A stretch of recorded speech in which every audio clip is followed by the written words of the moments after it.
الحمد لله نحمده ونستعينه ونستغفره ونؤمن به ونتوكل عليه ونعوذ بالله من شرور أنفسنا ومن سيئات أعمالنا من يهده الله فلا مضل له ومن يضلله فلا هادي له ونشهد أن لا إله إلا الله وحده لا شريك له ونشهد أن سيدنا ومولانا محمدا عبده ورسوله أرسله بالحق بشيرا ونذيرا وداعيا إلى الله بإذنه وسراجا منيرا.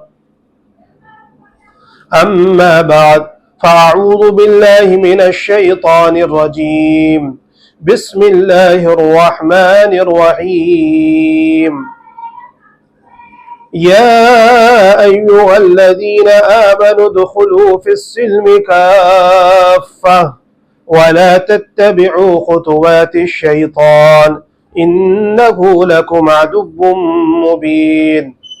وقال النبي صلى الله عليه وسلم الدين النصيحة أو كما قال عليه الصلاة والسلام. میرے محترم دوستوں اور عزیزوں، اللہ جل شانہ و عم نوالہ کا کرم، اس کا فضل احسان ہے.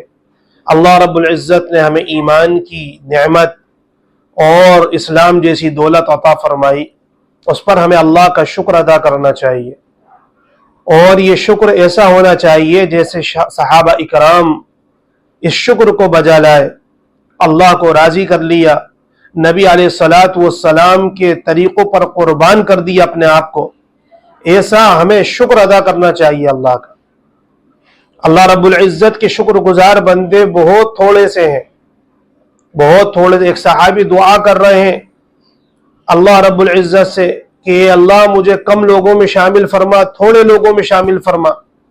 تو آس پاس والوں نے پوچھا کہ بھائی یہ کیسی عجیب دعا ہے کہ تھوڑے لوگوں میں. کہا اللہ رب العزت نے قرآن مجید میں ارشاد فرمایا وَقَلِيلٌ مِّنْ عِبَادِيَ الشَّكُورُ، کہ اللہ کے شکر گزار بندے بہت تھوڑے سے ہیں، بہت قلیل ہے، بہت کم ہے. تو اللہ ان کم لوگوں میں ہمیں شامل فرمائے. بہرحال سر بسجود ہو کر بھی ہم پوری زندگی اللہ کا شکر ادا کرنا چاہیں تو نہیں کر سکتے، کیونکہ اللہ کی نعمتیں اتنی ساری ہمیں ملی بھی ہیں، اور روزانہ اللہ کی نعمتیں ہمیں ملتی رہتی ہیں جس سے ہم فائدہ اٹھاتے ہیں، لیکن ہمیں اس کا خیال بھی نہیں جاتا، اس کا تصور بھی نہیں ہوتا. ایک شدید پیاس کے اندر، سخت گرمی کا موسم ہے، اور ایک پیاسا آدمی اسے ٹھنڈا پانی مل جائے اور وہ پانی پیے، تو یہ پانی کا ملنا اور ٹھنڈے پانی کا میسر ہونا اللہ کی طرف سے ایک نعمت ہے. شدید بھوک لگی ہوئی ہے، آپ کو کھانا مل گیا، آپ نے کھانا کھایا، یہ بھی اللہ کا شکر ادا کرنا چاہیے کہ اللہ رب العزت نے کھلایا، اللہ رب العزت نے پلایا، اللہ رب العزت نے صحیح سالم تندرست و توانا بنایا. اللہ کی نعمتوں میں سے بہت بڑی نعمتیں ہیں. وَإِن تَعُدُّوا نِعْمَةَ اللَّهِ لَا تُحْصُوهَا، اگر ہم اللہ کی نعمتوں کو شمار کرنا چاہیں، گرنا چاہیں تو نہیں گن سکتے. لیکن ہم اتنے نافرمان ہیں، یہ انسان اتنا ناشکرا ہے کہ اللہ کی نعمتوں کو حاصل کرتا ہے، اس سے فائدہ اٹھاتا ہے، پھر بھی اپنے رب کو بھول جاتا ہے. میرے بھائیو دوستو، اسی لیے سب سے بڑا شکر اور سب سے بڑا اللہ رب العزت کا جو ہمارے اوپر فضل ہوا کہ اللہ رب العزت نے ہمیں مسلمان بنایا، ایمان والا بنایا. اب میرے بھائیوں، صرف مسلمان گھر میں پیدا ہو جانا یا اپنا نام مسلمان رکھ لینا، یہ اس سے کام نہیں ہوگا، بلکہ رسول اللہ صلی اللہ علیہ وسلم جو دین ہمیں بتا کر گئے ہیں، جو دین ہمیں سکھا کر گئے ہیں، ہمیں پورا اس شریعت اور سنت پر عمل کرنا پڑے گا. اپنی زندگی کو، اپنے طرز عمل کو نبی کے طرز عمل پر، صحابہ کی زندگی کی طرح بنانا پڑے گا. تو میرے بھائیوں پھر ہم دیندار کہلائیں گے، اور ہمارے اس عمل سے اللہ راضی ہوں گے.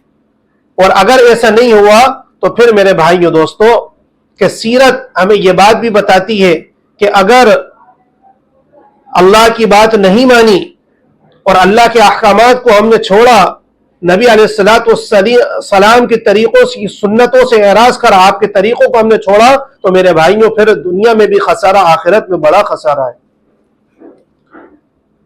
اللہ کے نبی علیہ السلام کے ایک صحابی ہیں، صحابہ کرام دیکھیے آپ کیسے دین سیکھا کرتے تھے اور کیسی قربانی دیا کرتے تھے۔ بخاری شریف کی ایک روایت ہے، حضور اقدس صلی اللہ علیہ وسلم کے ایک صحابی ہیں مالک بن حویرث رضی اللہ تعالی عنہ، کہ بنو لیث کے قبیلے میں سے ایک فرد تھے۔ جب اللہ نے انہیں ایمان کی توفیق دی، مدینہ منورہ کے اندر، مدینہ منورہ سے کافی دور ایک قبیلہ تھا بنو لیث کا، اس کے ایک فرد تھے حضرت مالک بن حویرث رضی اللہ عنہ۔ تو یہ حضور اقدس صلی اللہ علیہ وسلم سے دین سیکھنے کے لیے مدینہ منورہ تشریف لائے۔ اس میں اکثر نوجوان تھے۔ جب اللہ نے انہیں ایمان دیا، اسلام کی دولت سے نوازا، تو یہ دین سیکھنے کے لیے مدینہ منورہ حضور اقدس صلی اللہ علیہ وسلم کے شہر کے اندر آئے، آپ کی صحبت اختیار کری، آپ کی صحبت میں آئے، اپنی بستی کو چھوڑا، اپنے وطن کو چھوڑا، اور اکثر اس میں نوجوان تھے۔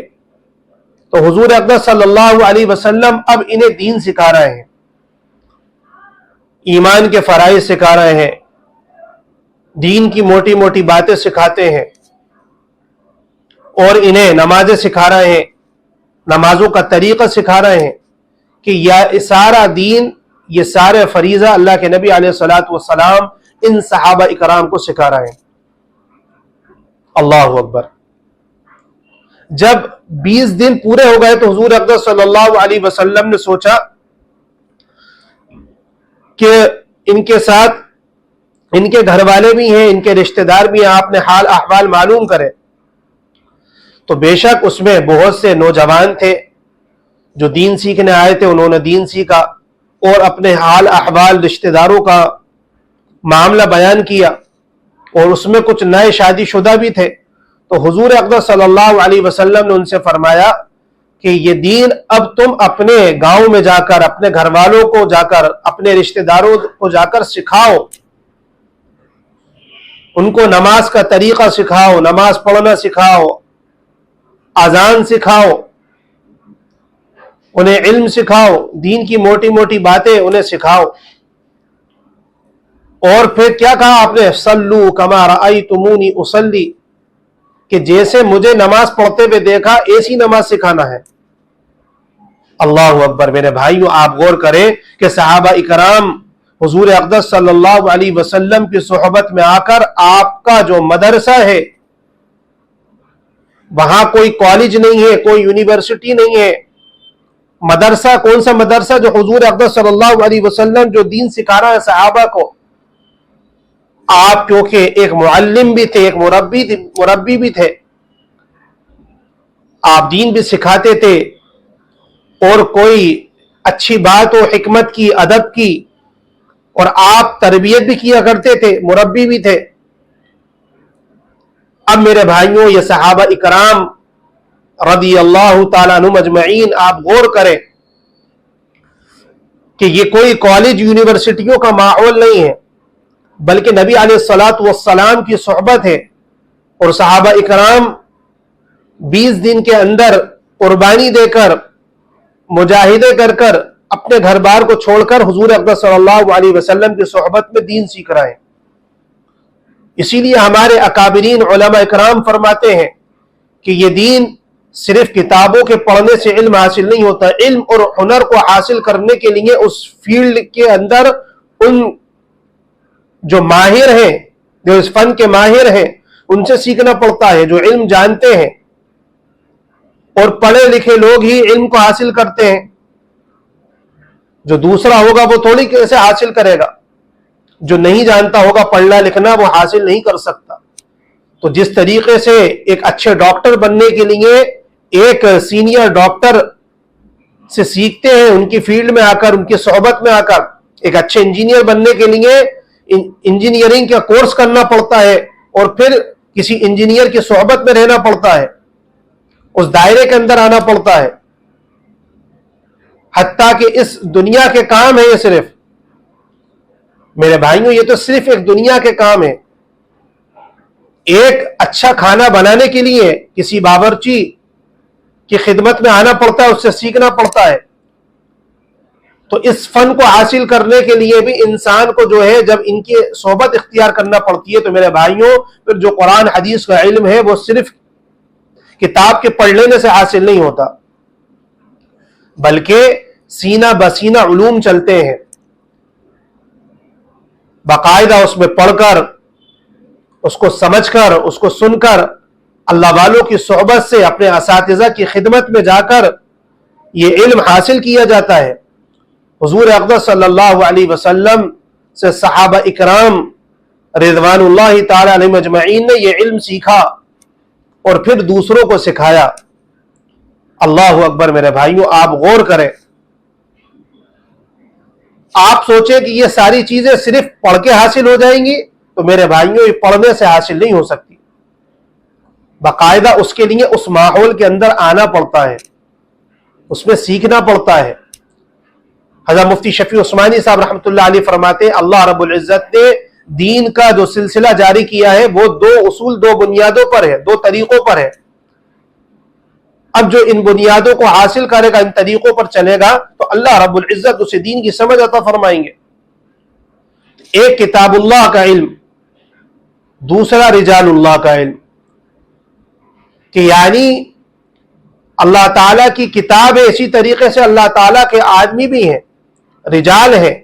اب کوئی یہ سمجھے کہ ہم صرف کتاب اللہ پڑھ لیں، کتاب اللہ سے سمجھنا چاہیں، رجال اللہ کو نہیں پہچانے، اللہ والوں کو نہ پہچانے، علماء کی قدر نہ کرے، علماء کی صحبت سے علم حاصل نہیں کرے، تو میرے بھائیوں گمراہ ہو سکتے ہیں.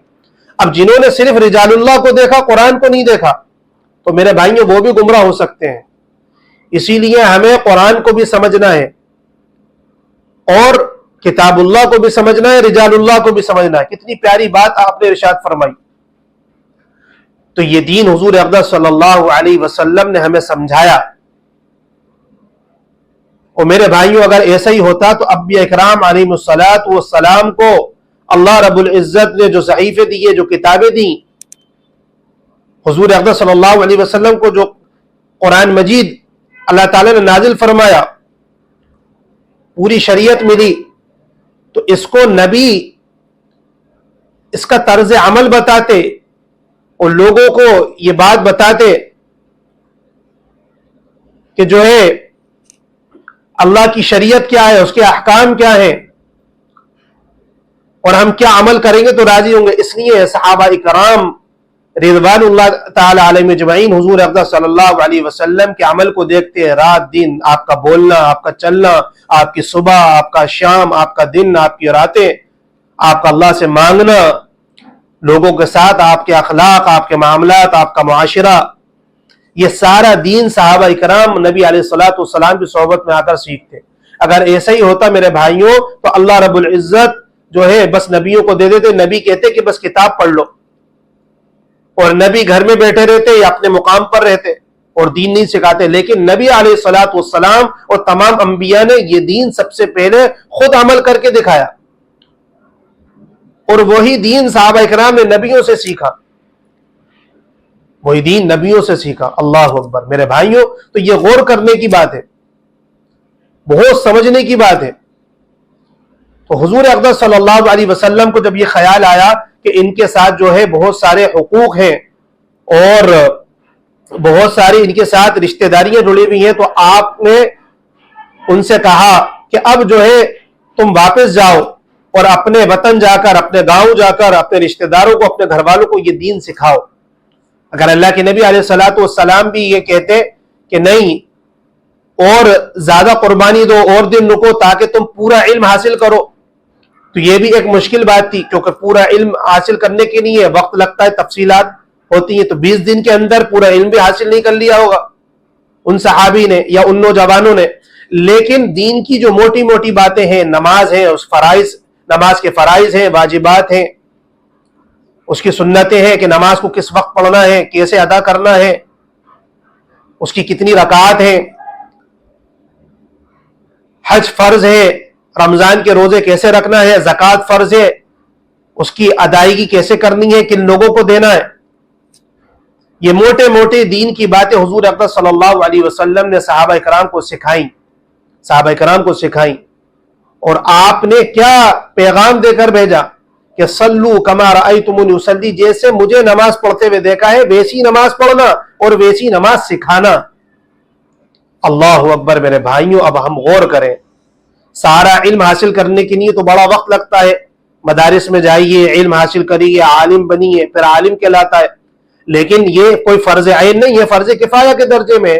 ایک بستی، ایک گاؤں کے اندر جو ہے اتنے لوگ ہیں کہ اگر اس کے ذریعے سے یہ فرائض ادا ہو رہے ہیں اور وہ دین سکھا سکتا ہے تو اس ایک دو عالموں کا ہونا ضروری ہے۔ بہت زیادہ عالم ہو، ہر گھر کے اندر عالم حفاظ ہو، بہت اچھی بات ہے۔ ایک شہر کے اندر جتنے علماء کی ضرورت ہے، اگر اتنے علماء بن جائیں، فضیلت حاصل کر لے، فاضل بن جائیں، عالم بن جائیں، مفتی بن جائیں، ان کے ذریعے سے اس دین کی حفاظت بھی ہو رہی ہے اور لوگ علم بھی سیکھ رہے ہیں، تو اس سے سارے لوگوں کا فرض ساقط ہو جاتا ہے۔ لیکن اگر کسی بستی، کسی گاؤں، کسی شہر میں عالم ہی نہیں ہے، دنیا کتنی حاصل کر لے، کتنے بڑے بڑے جو ہے ڈگری ہے اپنے بچوں کو دلوا لے، لیکن اگر انہیں ہم نے قرآن سے بے بہرا کرا ہوا ہے اور قرآن اور عقائد سے، اسلام کے عقائد کو اور قرآن اور حدیث کو، فرض اور سنت کا فرق انہیں معلوم نہیں ہے، تو میرے بھائیوں دوستو، پھر ہم سے بڑا جاہل کوئی نہیں۔ جس طریقے سے ہم اپنے دین، اپنی نماز کے ذمہ دار ہیں، اسی طریقے سے ہم ایک ایک بچے کے ذمہ دار ہیں، اس کے عقیدے کی، اس کی فرائض کے بارے میں، اس کی سنتوں کے بارے میں۔ اسی لیے میرے بھائیوں، گھر گھر کے اندر، گاؤں گاؤں کے اندر مکاتب کا قائم کرنا یہ ہماری اور آپ کی ذمہ داری ہے۔ نبی علیہ الصلوۃ والسلام نے اس لیے ارشاد فرمایا، طلب العلم فریضۃ علی کل مسلم و مسلمہ، کہ علم دین کا حاصل کرنا ہر مسلمان مرد و عورت پر فرض ہے۔ اتنا کہ انہیں حرام حلال کی تمیز ہو جائے، جائز ناجائز کی تمیز ہو۔ اور یہ میرے بھائیوں، یہ ایسے نہیں ہوگا، میں نے فرمایا نا کہ یہ تو باقاعدہ اس کے لیے جدوجہد، کوشش کرنا پڑتی ہے، اللہ والوں کی صحبت اختیار کرنا پڑتی ہے، یہ سب سے بنیادی چیز ہے۔ علماء سے تعلق قائم کرنا پڑتا ہے۔ اور آج جتنی باطل طاقتیں ہیں، جتنے باطل فرقے ہیں، وہ چاہتے یہ ہیں کہ آج عوام الناس کا، ان مسلمانوں کا اپنے علماء سے تعلق کٹ جائے، یا اپنے علماء سے دور ہو جائے، کیونکہ یہ علماء سے دور ہوں گے تو یہ جاہل بنیں گے، پھر اپنی مرضی کے دین پر عمل کریں گے، اور دین پر بھی عمل نہیں کریں گے تو یہ گمراہیت پر عمل کریں گے، رسم و رواج کے اندر پڑ جائیں گے۔ اس لیے اپنے وقت کو اللہ والوں کی صحبت میں، علماء امت کی مجالس کے لیے فارغ کرنا ہے اور ان سے دین سیکھنا ہے میرے بھائیو، اللہ کے راستے میں نکل کر دین سیکھنا ہے۔ یہ دین صرف یہ گھر میں بیٹھنے سے یا کہنے سے یا مسلمان کا نام رکھ لینے سے حاصل نہیں ہوتا، میں باقاعدہ اس کو میرے بھائیوں سیکھنا پڑتا ہے، علم حاصل کرنا پڑتا ہے۔ تو حضور اقدس صلی اللہ علیہ وسلم، میرے بھائیوں آپ غور کریے، یہ اسلام کہ آپ ایک طرف جو ہے کیا بتا رہے ہیں کہ ایسا نہیں ہو کہ ہماری 20 دن کے بعد اللہ کے نبی کو جب پتا چلا کہ یہ اس میں بہت سے نوجوان ہیں جو نئے شادی شدہ ہیں، ان کے بہت سے رشتہ دار ہیں، تو آپ نے 20 دن کے بعد انہیں روانہ کر دیا، یعنی دین کے موٹے موٹے اصول اور دین کی بنیادی باتیں بتا کر اس پر عمل کرو۔ ایسا نہیں کہ وہ بالکل نہیں جانتے، بلکہ مستقل بعد میں سیکھتے رہتے تھے، صحابہ جب بھی انہیں موقع ملتا تھا دین سیکھتے رہتے تھے، لیکن جتنا دین سیکھتے تھے اس پر عمل کرتے تھے اور اس کی تبلیغ کیا کرتے تھے۔ حضور اقدس صلی اللہ علیہ وسلم کے صحابہ اپنے علم کے بقدر دین کے داعی تھے۔ اللہ کے نبی علیہ الصلوۃ والسلام کے صحابہ نے دین کیسے سیکھا، کن قربانیوں سے حاصل کرا، آپ غور کریے میرے بھائی۔ حضور اقدس صلی اللہ علیہ وسلم کے صحابہ فرماتے ہیں، ہم اللہ کے راستے میں غزوات میں جایا کرتے تھے، ہمارا کھانا ببول اور کیکر کے پتے ہوا کرتے تھے، اور جب ہم استنجا کیا کرتے تھے ہمارا استنجا ایسا ہوا کرتا تھا جیسے بکری کی مینگنیاں ہوا کرتی ہیں۔ صحابہ جب یعنی ٹوائلٹ میں جو نجاست ہوتی ہے، گندگی ہوتی ہے، اور صحابہ جب یعنی فارغ ہوا کرتے تھے تو ان کی نجاست اور ناپاکی، گندگی کیسی ہوا کرتی تھی، جیسے بکری کی مینگنیاں ہوا کرتی ہیں۔ اللہ اکبر کبیرہ، میرے بھائیوں ہم غور کریں، صحابہ کرام نے یہ دین کتنی محنتوں سے، کتنی کوشش و کاوشوں سے ہم تک پہنچایا، اور یہ دین اللہ کے نبی علیہ الصلوۃ والسلام کے صحابہ نے بڑی قربانیوں سے سیکھا، صحابہ سے تابعین نے سیکھا، تابعین سے تبع تابعین نے سیکھا، اور یہ دین میرے بھائیوں مجھ تک اور آپ تک آیا ہے۔ اور اب میری اور آپ کی ذمہ داری کہ اس علم کو اور اس دین کو صحیح حاصل کر کر یہ پوری دنیا کے اندر اس کو رائج کرنا، ہر ایک تک اس دین کی بات کو پہنچانا۔ بلغوا عنی ولو آیا، نبی علیہ الصلوۃ والسلام نے کیا فرمایا کہ میری جانب سے کوئی بھی تمہیں ایک بات پہنچے، صحیح اس بات کو آگے تک پہنچاؤ۔ یہ ہر مسلمان کی ذمہ داری ہے۔ صحابہ کرام اپنے وقت کے داعی تھے، اور ہر مسلمان کی یہ ذمہ داری۔ اللہ تعالیٰ نے اس لیے اس امت کی تعریف فرمائی کہ تم بہترین امت ہو، تمہارا خروج تمہیں نکالا اس لیے گیا ہے کہ تم امر بالمعروف اور نہی عن المنکر کرتی ہو، تم اچھائیوں کا لوگوں کو حکم کرتی ہو، برائیوں سے روکتی ہو۔ اس امت کی اللہ تعالیٰ نے تعریف اس لیے فرمائی۔ اب میرے بھائیوں، اب ہمیں چاہیے کہ ہم جو ہے حکمت کے ساتھ، دانائی کے ساتھ، قربانی دے کر جو ہے اس دین کو سیکھیں، اس علم کو حاصل کریں، علماء کی مجالس سے، اللہ والوں کی صحبتوں سے، اللہ کے راستے میں نکل کر، اور ہم خود بھی دین پر عمل کریں، دوسروں کو بھی اس کی تبلیغ کریں، کہ میری اور آپ کی، ہر مسلمان کی ذمہ داری ہے، میری اور آپ کی۔ تو نبی علیہ الصلوۃ والسلام نے دوسری بات کیا ارشاد فرمائی؟ آپ نے ارشاد فرمایا اس حدیث کے اندر کہ جہاں بھی صحیح یعنی جیسا طرز عمل مجھے کرتے ہوئے دیکھ رہا ہو، ایسی نماز پڑھنا ہے۔ آپ نے یہ نہیں فرمایا کہ نماز پڑھنا ہے تمہیں جا کر، بلکہ آپ نے یہ فرمایا کہ جیسے مجھے نماز پڑھتے ہوئے دیکھا ہے، صلو کما رأیتمونی اصلی، ویسی نماز پڑھنا ہے۔ اللہ اکبر۔ میرے بھائیوں، آپ غور کریں کہ آج ہمارے معاشرے کے اندر کتنی بے توجہی اور اس سے نماز پڑھی جا رہی ہے، اور اگر کسی کو سمجھایا جاتا ہے تو کہتا ہے بھئی ہمارا عمل ہے، ہمیں تو سب صحیح ہے۔ نہ ہم نے غور کرا کہ ہماری سورہ فاتحہ صحیح ہے نہیں ہے، نماز میں قرآن صحیح ہے یا نہیں ہے، ہمارا رکوع صحیح ہے نہیں ہے، سجدہ صحیح ہے نہیں ہے، ہمارا وضو، ہماری طہارت،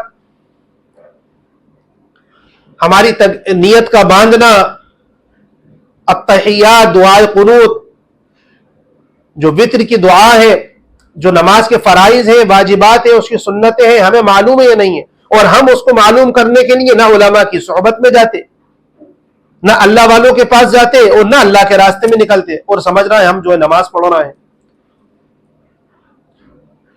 آپ صلی اللہ علیہ وسلم کیا فرما رہا ہے؟ 20 دن کے اندر ان صحابہ کے دین سکھا رہا ہے، اور انہیں یہ بات کی تاکید کر رہا ہے کہ نماز جو پڑھو یہاں سے جا کر اپنے گاؤں میں، اپنے وطن میں تو ایسی پڑھنا جیسے مجھے پڑھتے ہوئے دیکھ رہا ہے۔ کہ نماز کوئی چھوٹا عمل ہے، کتنا بڑا عمل میرے بھائیوں، کہ نماز اور کفر کے درمیان صرف نماز کا فرق ہے کہ ایک آدمی نماز چھوڑ دیتا ہے، وہ فرمایا کفر تک پہنچتا ہے، کہ جان پوچھ کر نماز چھوڑ دینا۔ اللہ معاف فرمائے، آج کہ ایسا لگتا ہے جیسے سر سے بوجھ اتار رہے ہیں، ایسی نماز پڑھتے ہیں لوگ، کوئی دھیان توجہ نہیں۔ اگر بے توجہی، بے طلبی سے نماز پڑھی جاتی ہے، وہ نماز کالے کپڑے میں منہ پہ لپیٹ پہ مار دی جاتی ہے نمازی، جیسے تو نے مجھے برباد کرا، اللہ تجھے برباد کرے۔ قیامت کے دن سب سے پہلے نماز کا حساب کتاب ہوگا۔ عبداللہ بن مسعود رضی اللہ عنہ فرماتے ہیں جس کی نماز اچھی اس کا دین بھی اچھا، جس کی نماز اچھی نہیں اس کا دین ناقص ہے، اس کا دین اچھا نہیں۔ قیامت کے دن اللہ رب العزت سب سے پہلے نماز کا حساب کتاب کریں گے۔ آج کتنی غفلت بڑھتی جا رہی ہے میرے بھائیوں اس نماز کے سلسلے میں۔ اللہ تعالی مجھے معاف فرمائے، آپ سب کو، ہم سب کو معاف فرمائے۔ آج لیکن ہم نماز کو نہ سیکھتے ہیں نہ نماز کو پڑھتے ہیں۔ صحابہ اکرام کی نمازوں سے ہم اپنی نمازیں ملائیں تو ایسا لگے گا ہماری نمازیں ہوتی نہیں۔ ایک سجدہ بھی اگر ہم نے صحیح سے کر لی، اس دھیان کے ساتھ کہ فرمایا نمازی جب زمین پر سجدہ کرتا ہے، اپنی پیشانی رکھتا ہے، روایتوں میں آتا ہے زمین پر نہیں، اللہ کے قدموں میں سجدہ کر رہا۔ اللہ اکبر۔ کبھی یہ خیال آیا میرے بھائیوں؟ اب انسان کہتا ہے صاحب وہ تو نیت تو ہے، انما الاعمال بالنیات، اعمال کا مدار تو نیت پر ہے، ہم نے حدیث سنی ہے تو ہم تو نیت کرتے، نماز تو ہو ہی جاتی۔ بے شک نماز ہو جاتی ہے، فرض بھی ادا ہو جاتا ہے، آپ کی نماز بھی ہو جاتی ہے، لیکن جو سنت کا نور ہے، جو نبی کا طریقہ ہے، اس نماز سے جو چاہا جا رہا ہے میرے بھائیوں، وہ نماز حاصل نہیں ہو سکتی جب تک کہ نماز کو یقین کے ساتھ، مسائل کے علم کے ساتھ، فضائل کے شوق کے ساتھ، اللہ کے دھیان کے ساتھ، اخلاص کے ساتھ نہیں پڑھی جائے گی، جب تک نماز نہیں ہوگی۔ وہ نماز نہیں ہے۔ جو نماز اللہ کو مطلوب ہے، جو صحابہ اکرام کو مطلوب ہے، جو نماز اللہ کے خزانوں سے براہ راست لینے والا عمل ہے، جو نماز ہماری حاجتوں کو پورا کروائے گی، جو نماز ہماری ٹوٹی پھوٹی مرادوں کو پورا کرائے گی، میرے بھائی وہ نماز اس یقین دھیان اخلاص کے بغیر نہیں بن سکتی۔ اس کے لیے یہ بنیادی چیزیں ہیں، اس کے لیے بنیادی چیزیں۔ اس لیے میرے بھائیوں ہمیں اپنی نمازوں کو بنانا، ورنہ نماز میں کیسے عمل ہے آپ کو معلوم ہونا چاہیے۔ بعض ایسے عمل ہے کہ نماز فاسد ہو جاتی ہے۔ ایک آدمی مستقل دونوں ہاتھوں سے کھیل رہا ہے، کہیں اپنے منہ پہ پھیر رہا ہے اور کہیں جو ہے اپنے بدن سے کھیل رہا ہے۔ آپ مفتیان اکرام سے جا کر پوچھیں کہ اس عمل کو اگر میں نے ایک بار، دو بار، تین بار سے زیادہ کر لیا تو میری نماز ہوگی یا فاسد ہو جائے گی؟ اچھے اچھے لوگوں کو دیکھا بڑی عمر کے کہ سجدے میں جاتے ہیں اپنے دونوں پیر اٹھا دیتے ہیں۔ اب مفتیان اکرام، علماء اکرام سے پوچھیں کہ میری نماز ہوئی یا نہیں ہوئی؟ کہ عمل کثیر نماز کے اندر ایک ہی وقت کے اندر کرنا اور 3 سبحان اللہ کی مقدار سے زیادہ کر لینا کہ اتنی دیر میں سبحان اللہ پڑھ لی جائے، اتنی دیر میں آپ اس چیز سے غافل ہیں، کبھی کھیل کود کر رہا ہے، کبھی اپنے کپڑوں سے کھیل رہا ہے، کبھی دونوں ہاتھ پھیر رہا ہے، کبھی سجدے میں اپنے پیروں کو اٹھا رہا ہے، کہ نماز کن کن چیزوں سے فاسد ہو جاتی ہے، نماز کے اندر کون سا ایسا عمل ہے کہ جس عمل سے ہماری نماز فاسد ہو جاتی ہے۔ یا آپ کو آپ کے علماء کرام، آپ کے مساجد کے ائمہ کرام جو علماء ہیں ان سے پوچھئے جا کر۔ لیکن آج اللہ تعالیٰ معاف فرمائے، بخاری شریف کی ایک طویل حدیث ہے، اس میں ایک جملہ المصلی یناجی ربہ کہ نمازی اپنے رب سے مناجات کرتا ہے۔ اللہ اکبر! کیسا عمل ہے میرے بھائیوں کہ یہ نماز حضور اقدس صلی اللہ علیہ وسلم کو تحفہ دیا معراج کے اندر اور ہمیں ملی ہے یہ نماز، لیکن آج اس نماز کو بھی ہم غفلت سے پڑھتے ہیں۔ کہاں سے میرے بھائیوں دوستو ہم کوئی تو دین کا عمل صحیح کریں۔ آپ غور کریے اللہ کے نبی علیہ الصلوۃ والسلام کیا کہہ رہا ہے، نماز ایسی پڑھو جیسے مجھے پڑھتے ہوئے دیکھا ہے۔ حضور اقدس صلی اللہ علیہ وسلم، ایک صحابی ہیں دمشق کے حضرت حذیفہ رضی اللہ تعالیٰ عنہ، ان کے سامنے ایک شخص نماز پڑھ رہا ہے اور نماز پڑھ کے جلدی جلدی نماز پڑھی اور جانے لگا۔ حضرت حذیفہ نے اس سے بلایا، کہا کہ کیا کہ نماز پڑھ رہا ہے، کتنے سال تھے؟ کہ 40 سال ہو گئے۔ کہ فرمایا اگر جیسی نماز میں نے تمہیں پڑھتے ہوئے دیکھا ہے اسی دین پر اور ایسی نماز پڑھتے ہوئے اگر انتقال ہو گیا تو فرمایا کہ تمہاری محمد صلی اللہ علیہ وسلم کے دین پر فرمایا خاتمہ نہیں ہوگا۔ اللہ اکبر! میرے بھائیوں غور کریں کہ وہ زمانہ صحابی کا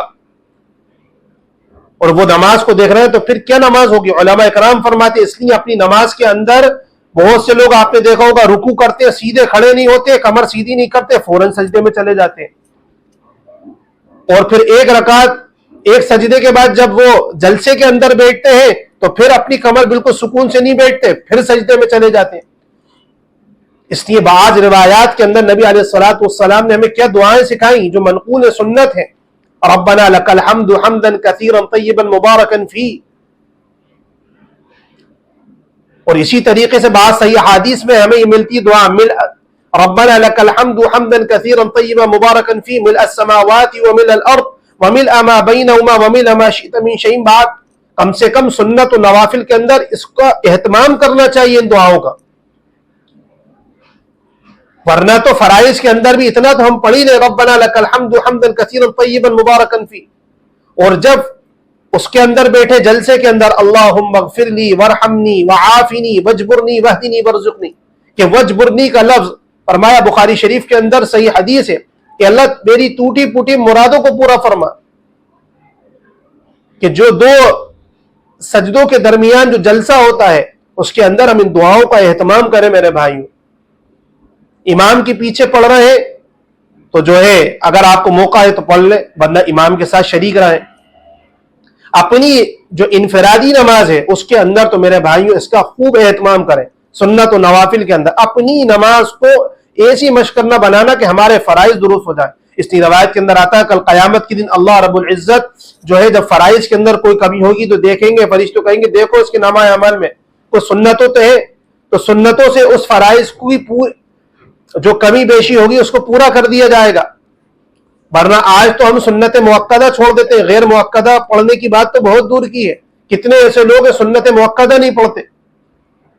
فجر کی سنتیں تو بہت اہم اور ضروری ہیں، اسی طریقے سے ظہر کے پہلے کی سنتیں، ظہر کے بعد کی سنتیں، اسی طریقے سے مغرب کے بعد کی 2 سنتیں اور عشاء کے بعد کی 2 سنتیں، یہ سنتیں اس کو پڑھنا چاہیے، لیکن اس کو پڑھتے نہیں ہیں، اس کا اہتمام نہیں کرتے، اور جب سنتوں کے اندر کمی آتی ہے تو پوچھا جائے گا کہ دیکھو اس کی سنتوں میں کوئی کمی ہے تو اس کی نوافل دیکھو، تو نوافل کا اہتمام بھی کرنا چاہیے۔ اس لیے ہمارے اللہ والے بڑے بڑے بزرگ علماء مفسرین اس بات کا تنبیہ کرتے ہیں، اس بات کا خیال رکھتے ہیں، خود بھی عمل کرتے ہیں۔ آپ نے دیکھا ہوگا تہجد کا اہتمام، اوابین کا اہتمام، اشراق کا اہتمام، چاش کا اہتمام، صلاۃ الحاجات، تحیۃ الوضو، تحیۃ المسجد، صلاۃ التسبیح، کتنی نوافل کا اہتمام کرتے ہیں۔ کس لیے کرتے ہیں؟ تاکہ اللہ نہ کرے کوئی کمی بیشی ہو گئی، قیامت کی اللہ رب العزت ہمارے نامہ اعمال میں نوافل ہوں گی تو اس کے ذریعے سے ہماری سنت اور جو ہے فرائض کی پورتی ہو جائے گی، وہ پورے ہو جائیں گے۔ تو میرے بھائیوں وہاں کوئی روپیہ پیسہ مال و دولت نہیں چلے گی، وہاں تو یہی چیزیں چلیں گی، یہی کرنسی چلے گی۔ لیکن آج کتنی غفلت سے اور کتنا بڑا عمل، کتنے مسلمان نماز پڑھتے بھی ہیں لیکن کتنی سستی کاہلی سے پڑھتے ہیں، اور وہ طبقہ تو الگ ہے جو نماز پڑھتا ہی نہیں ہے، اس کے لیے تو سخت سے سخت وعیدیں ہیں۔ تو 5 وقت کی نماز فرض ہے میرے بھائیوں، صرف 4 وقت کی نماز فرض نہیں ہے کہ فجر بھی فرض ہے، ظہر بھی، عصر بھی، مغرب بھی، عشاء بھی۔ بہت سے لوگ 4 وقت کی نماز پڑھتے ہیں اور اکثر رمضان کے علاوہ اللہ ہی توفیق دے تو پڑھتے ہیں، ورنہ رمضان جاتے ہیں اور یہ سب چیزیں چلی جاتی ہیں کہ صاحب فجر ہی نہیں ہو رہی کہ رمضان میں ہوتی ہے، صرف کہ رمضان میں صرف فرض نہیں ہے، روزانہ میرے بھائیوں فرض ہے نماز۔ نماز تو کسی حال میں معاف نہیں ہے۔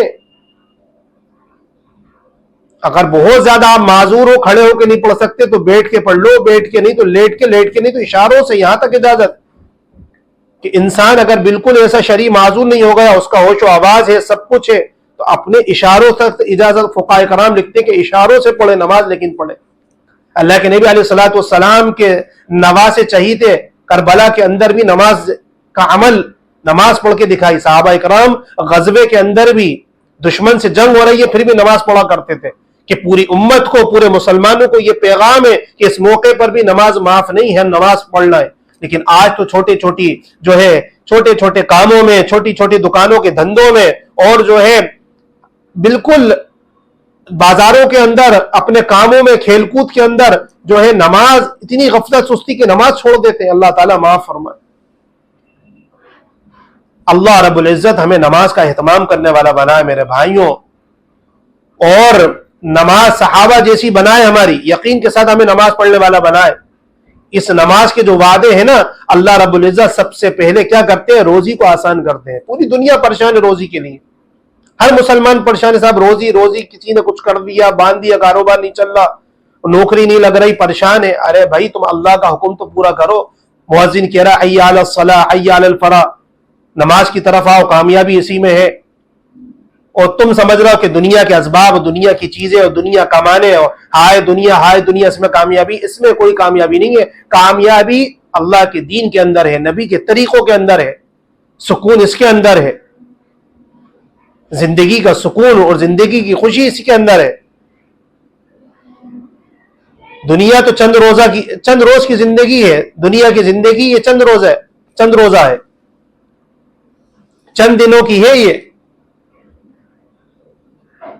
کسی کو یہ نہیں معلوم کہ کب آیا ہے انسان دنیا کے اندر، کسی کو معلوم تھا کہ ہم کب آئیں گے؟ اللہ رب العزت کے حکم سے آئے، اور کسی کو نہیں معلوم کہ دنیا سے کب جانا ہے۔ نہ آدمی کو آنے کا پتہ رہتا، نہ جانے کا پتہ رہتا۔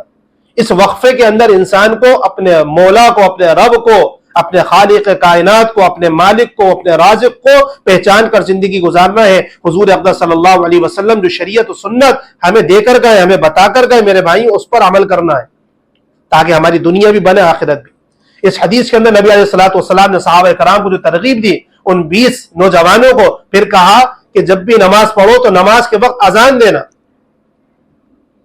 اذان دینا، کہ جہاں بھی ہو تو مسجد کے اندر ہو، باہر ہو، گھر میں ہو، آفس میں ہو، بیابان جنگل میں، یہاں تک کہ اکیلے بھی نماز پڑھو تو اذان دینا۔ اب کوئی کہے کہ صاحب غیر مسلم رہتے ہیں یا ہم جنگل کے اندر ہوتے کوئی ہوتا ہی نہیں ہے، تو فقہاء کرام یہ مسئلہ لکھتے ہیں کہ تمہاری اذان باقاعدہ گواہی بنتی ہے کہ دوسری مخلوق بھی تو یہ اذان سنتی ہے اللہ کی۔ ہو سکتا ہے کہ تم اکیلے نماز پڑھ رہے ہو، تمہاری نماز اذان سن کر جنات آ جائیں، ملائکہ آئیں، فرشتے آئیں، وہ نماز پڑھیں گے، لیکن اذان ضروری ہے کہ جب بھی تمہیں نماز پڑھنا ہو، نماز کا وقت ہو جائے، نماز سے پہلے اذان دو، پھر نماز پڑھو۔ اللہ کے نبی علیہ الصلوۃ والسلام صحابہ کو یہ دین سکھا رہے ہیں اور یہ بتا رہے ہیں یہ عمل۔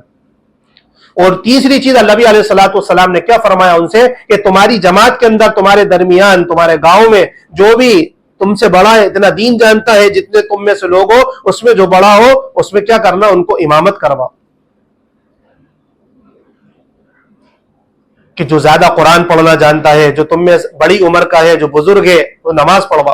ایک موقع پر نبی علیہ الصلوۃ والسلام خیبر جو یہودیوں کی بستی تھی اس میں ایک مسلمان کو قتل کر دیا، تو ان کے ایک رشتہ داری بھائی تھے اور جن کا قتل ہوا تو ان کے ایک چچا بھی تھے۔ جب حضور اکرم صلی اللہ علیہ وسلم کی خدمت میں آئے تو اللہ کے نبی سے فرمایا کہ کیا راستہ ہے بتائیے کہ ہم ان سے بدلہ لینا چاہتے ہیں، اور خوب بول رہا ہے، بال بال بول رہا ہے، اور ان کے جو سگے چچا تھے وہ خاموش تھے، اور یہ جو بول رہے تھے، کلام کر رہے تھے، یہ عمر میں چھوٹے تھے ان چچا سے، لیکن باتیں بہت تھیں ان کی، بہت زیادہ بول رہے تھے۔ حضور اکرم صلی اللہ علیہ وسلم نے فرمایا کہ تم چھوٹے ہو، تمہارے ساتھ یہ جو آئے ہیں، یہ جو مقتول کے چچا ہے، تم انہیں بولنے دو۔ نبی علیہ الصلوۃ والسلام ادب اور احترام سکھا رہے ہیں اپنے بڑوں کا۔ اللہ جب اس موقع پر حضور صلی اللہ علیہ وسلم سکھا رہے ہیں تو پھر امامت اسی سے کرانا ہے کہ جو آپ کے اندر سب سے زیادہ تقوی والا، سب سے زیادہ دیندار، سب سے زیادہ دین کو، علم کو سمجھنے والا، جاننے والا، اور جو نبی علیہ الصلوۃ والسلام کے طریقوں پر عمل کرتا ہے، اس سے امامت کروائی جاتی ہے۔ میرے بھائی، یہ دین حضور اقدس صلی اللہ علیہ وسلم ان صحابہ کرام کو سکھا رہا ہے۔ تو میرے بھائیو دوستو، ہمیں بھی جو ہے اس دین پر ایسی عمل کرنا ہے، نبی علیہ الصلوۃ والسلام کے صحابہ کی طرح زندگی گزارنا ہے، اور جو ہے اس دین کی تبلیغ کرنا ہے۔ اللہ رب العزت مجھے اور آپ کو صحیح دین کی سمجھ عطا فرمائے اور اس کی تبلیغ کرنے کی توفیق نصیب فرمائے۔ وآخر دعوانا ان الحمد للہ رب العالمین۔